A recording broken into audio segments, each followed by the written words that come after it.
Minha gente querida, minha gente feliz, minha gente amada, boa noite, com muito amor para todos e muito boas-vindas.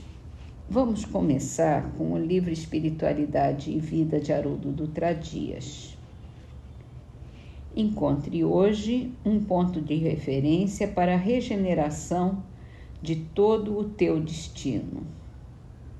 Está no seu querer seguir agora ao encontro dele ou daqui a milênios.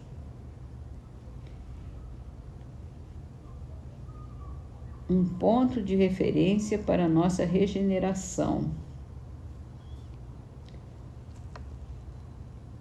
Vamos meditar sobre isso. O que a gente está falhando e aonde a gente precisa melhorar? Qual é a nossa referência para a gente seguir em direção a Deus agora, nesse momento, já se faz tarde. No Livro dos Espíritos, Allan Kardec fala sobre a emancipação da alma, no item dupla vista. Essa é a última pergunta.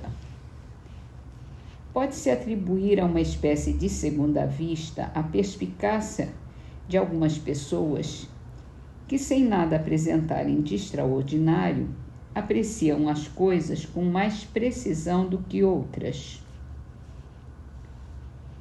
É sempre a alma a irradiar mais livremente e a apreciar melhor do que sob o véu da matéria. E aí Kardec faz uma pergunta complementar. Essa faculdade, em alguns casos, pode dar a presciência das coisas? Pode.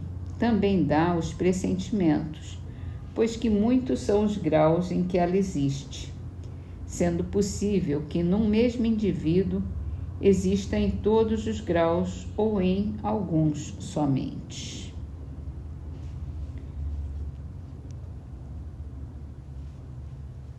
Então vamos por partes. Mesmo que a pessoa não tenha nada de extraordinário, como nós, pessoas comuns, quando a gente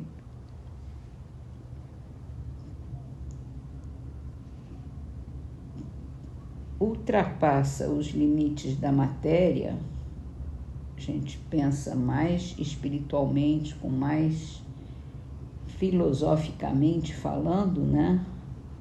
A gente alcança uma perspicácia maior, uma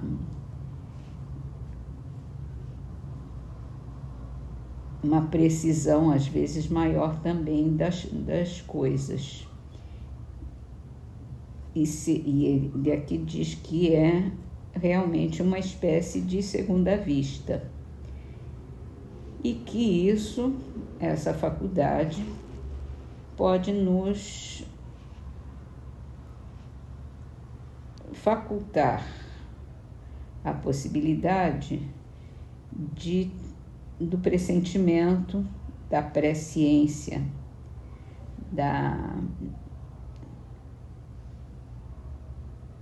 de ver as coisas previamente, né? Eu diria que na medida em que a gente tem experiência também, tem uma vivência maior, a gente consegue prever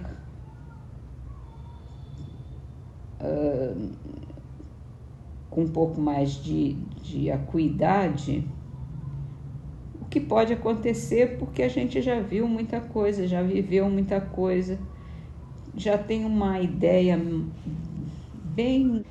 bem mais acurada da realidade, porque a gente já conhece o comportamento humano, a gente já conhece as peculiaridades das coisas, dos momentos, do tempo. Então as coisas são muito previsíveis, os homens, a humanidade, são muito previsíveis. Então chega um momento que a gente tem essa possibilidade de olhar para uma situação e ter assim 90% de chance de acertar no que vai acontecer, a não ser que só erra quando é uma situação, acontece uma coisa extraordinária que não era previsível. Mas na maior parte do tempo a gente tem a certeza absoluta do que está acontecendo e do que pode acontecer. Fora isso, tem a presciência das coisas, os pressentimentos e a perspicácia de cada um. Então, existe realmente uma faculdade, como ele chama aqui, de dupla vista ou segunda vista.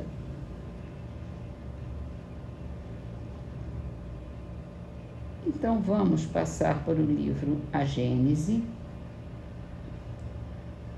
E aqui a gente entra num novo capítulo, que ele vai falar sobre Gênese mosaica, a Gênese de Moisés, a da Bíblia. E começa com a citação da Bíblia, os 6 dias. No começo, criou Deus o céu e a terra.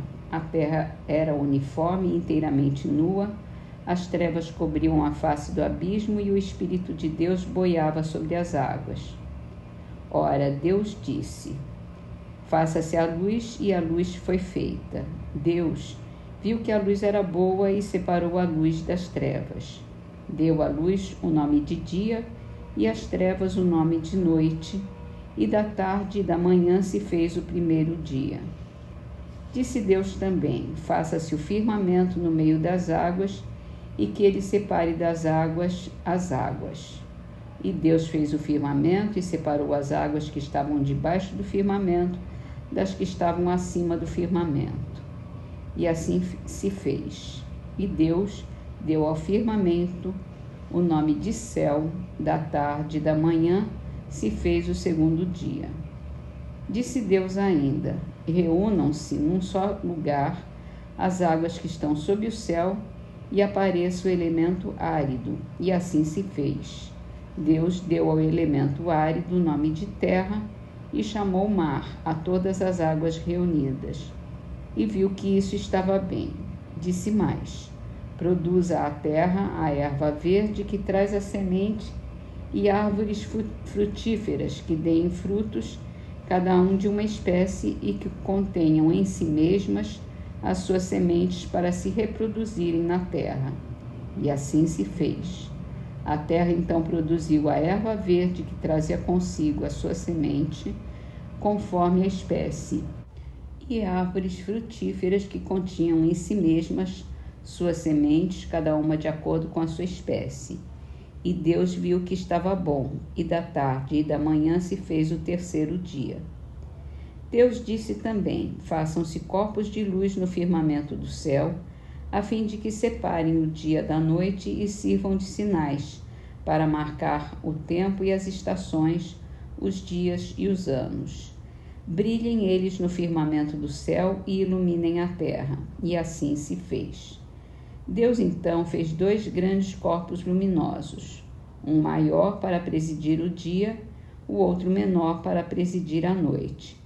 Fez também as estrelas, e os pôs no firmamento do céu para brilharem sobre a terra, para presidirem ao dia e à noite, para separarem a luz das trevas. E Deus viu que estava bom, e da tarde e da manhã se fez o 4º dia.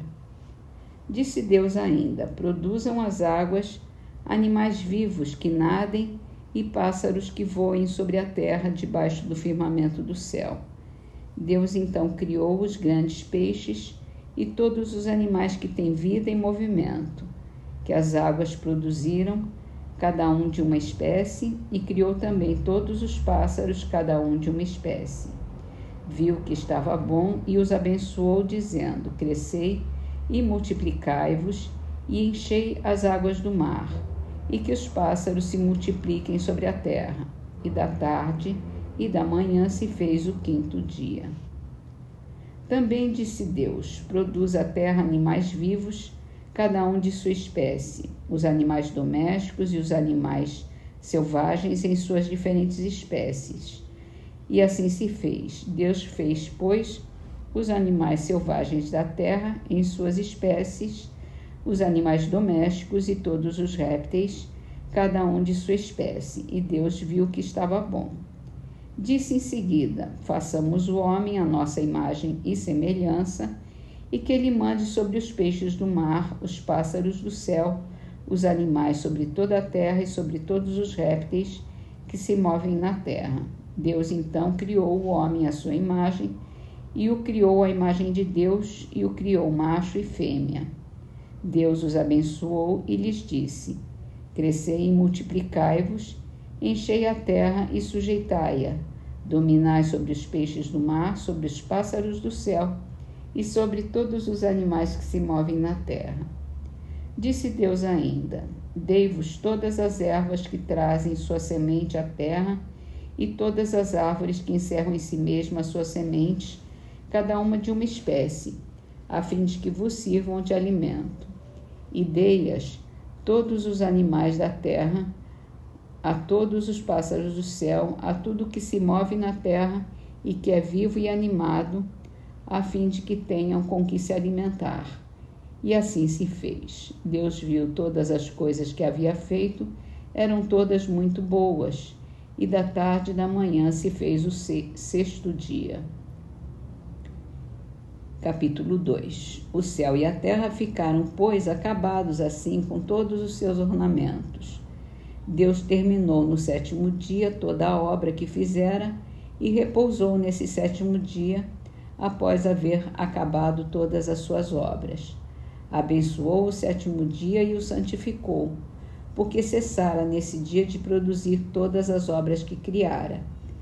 Tal a origem do céu e da terra, e é assim que eles foram criados, no dia que o Senhor fez um e outro, e que criou todas as plantas dos campos antes que houvessem saído da terra, e todas as ervas das planícies antes que houvessem germinado.